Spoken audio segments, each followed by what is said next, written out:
Sa pagkakataong ito, kasapin po natin ang pinuno, ang hepe ng Police Regional Office 11, PNP Region 11, nakakasako po dyan sa lalawigan at lungsod ng Davao.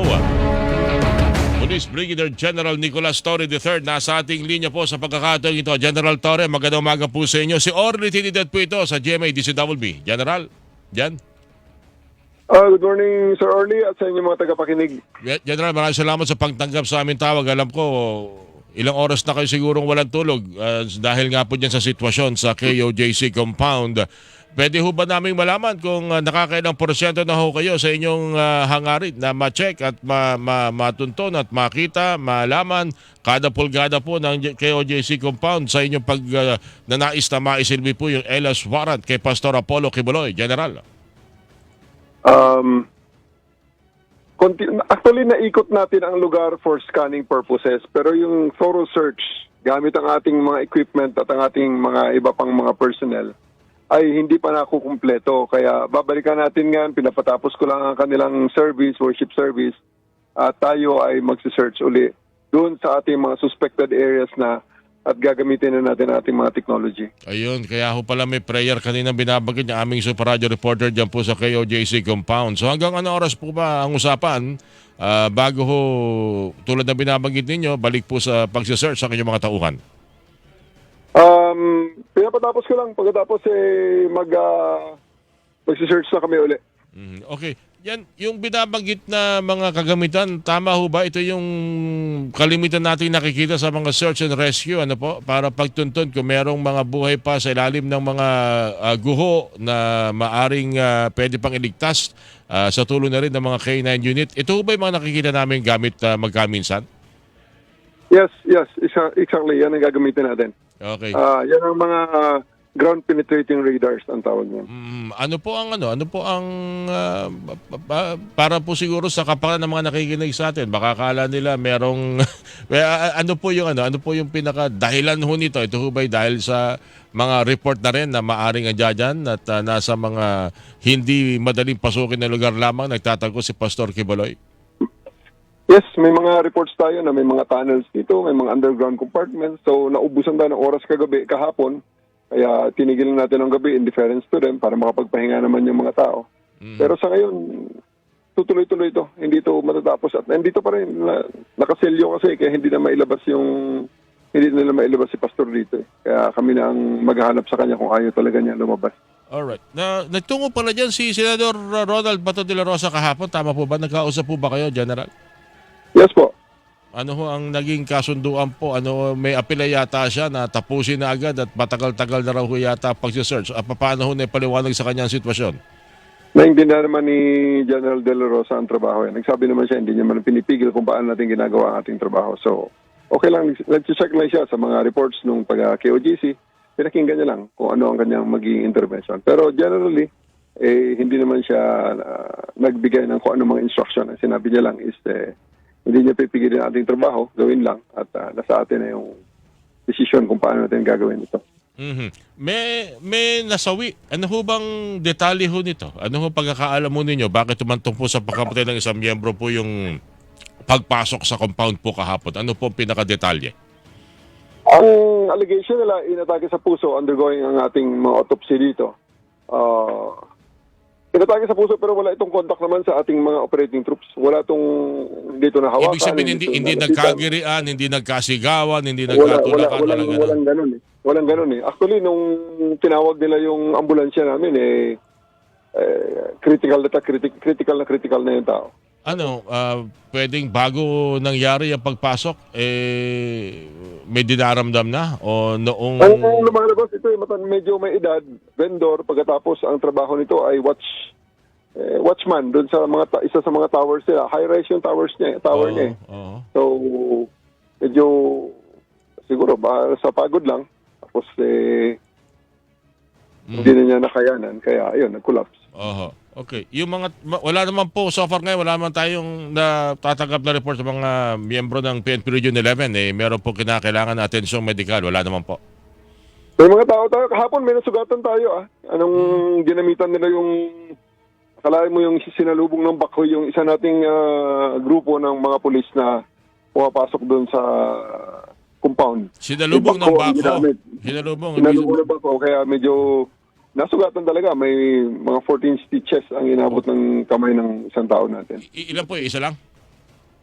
Isang tao natin, yes. Oh. Ang iba naman is may mga ay yung pinabugahan nila ng fire extinguisher at biglang tumakbo yung tao na nagbuga kaya hindi na nahabol. At tapos sinabi nila na mga pulis daw ay may dalang tear gas, which is a very big lie. Hindi talaga totoo dahil kita naman na wala namang pulis na naka-gas mask eh. Kasi, di ba, basic yan na pag meron kang tear gas, magagas mask ka. Hindi ka naman si Superman na hindi naapektuhan ng tear gas. Oh, malamang baka ikaw ang mabuguan ng tear gas na hinagis mo. Exactly. Sa close quarter na gano'n, hindi pwede ang tear gas doon. Nang wala kang gas mask. Dapat may gas mask ka. Sila ang nagpabuga sa atin ng binugahan nila yung mga tao natin ng fire extinguisher. Kaya hinahanap nga namin yun at sinafila namin ng kaso ng direct assault at obstruction.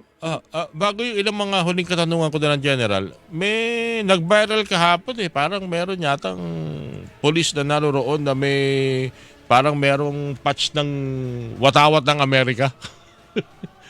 Miyembro yun ng Special Action Force at yun ay isang patch nila nung sila ay nakipagbalikatan joint exercises sa US Forces. So just refer I think sinagutan ng ating PAO yan. Ayan, mabuti naman ko yun. Hindi ko lang kasi nalaman ang tugon, hindi ko lang napakinggan. Pero bago ko iwan yung issue na yan kagabi, sa aking pagbabasa ng mga balita, yun ang tumatak Sabi ko, saka itsura naman ito, hindi naman siya mukhang Amerikano.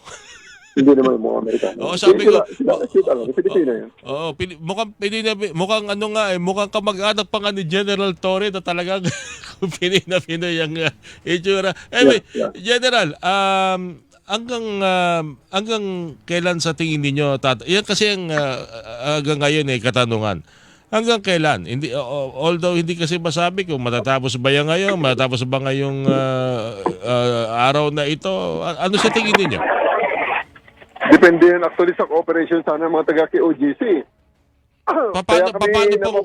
Kaya kami na bumabagal ang galaw.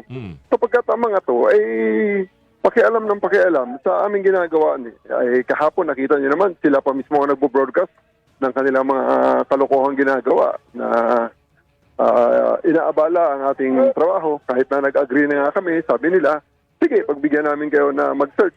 Pinagbigyan nga, pero yung mga tao naman nila, hindi naman nila makontrol.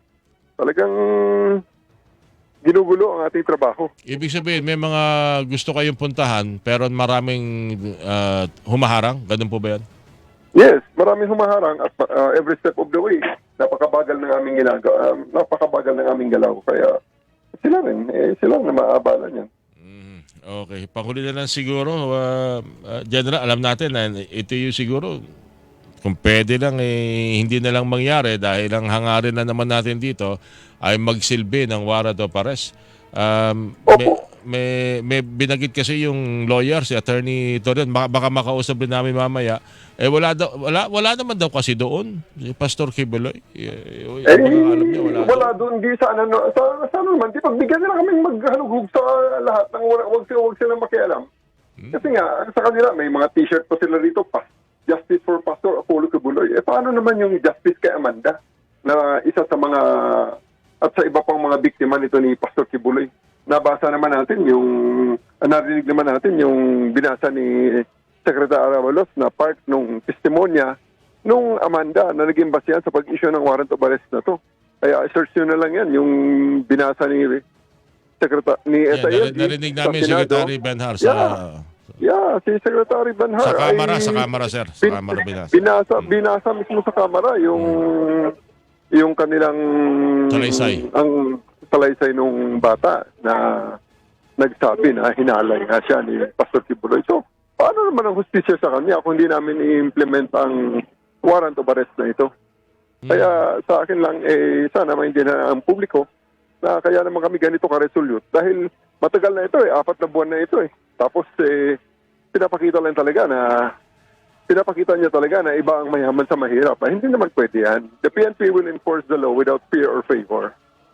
Alright. At sa ngayon, may mga bali-balita kasi, baka wala naman talaga doon, o baka nakatakas o nakalabas na. You are firm, General, nandiyan dyan. Nandito. Habang hindi nila kami kinumbinsi sa pamamagitan ng pag-open ng kanilang mga facilities dito na gusto naming i-search, nandito talaga. At nandito ang sinasabi ng mga informants namin. Kaya lang naging challenge lang talaga dahil napakarami talaga ng mga buildings dito. At kami mismo sa loob ng isang building, ang search party ko ay nagkakahiwa-hiwalay sa dami ng mga pasikot-sikot at mga lagusan. Talaga. Anyway, bakit, eto may tanong, bakit daw iba yung pag-check ninyo sa naging pag-check ng NBI kamakailan? General, may pagkakaiba po? Nasa sa inyo na lang ho yun. Pero sa amin, ganito ho ang paggawa namin. Itanong nyo na lang po siguro sa kabilang ahensya kung ba't gano'n ang kanilang sistema naman. Alright. Okay. General, maraming salamat at sana'y matapos ito sa lalong madaling panahon. Alam naman po natin na para ho sa ikaayos ng lahat, pagtutulungan pa rin ang susi. Pagtataguyod ng hustisya at pagtupad sa tungkulin pa rin naman ang nasa likod na lahat ng ito. General, maraming salamat po sa inyo. Maraming salamat din po, sir. Thank you. Si Police Brigadier General Nicolas Torre III, Regional Director ng Police Regional Office 11, ang inyo pong napakinggan mga kapuso. Mamaya! Hilingan, walang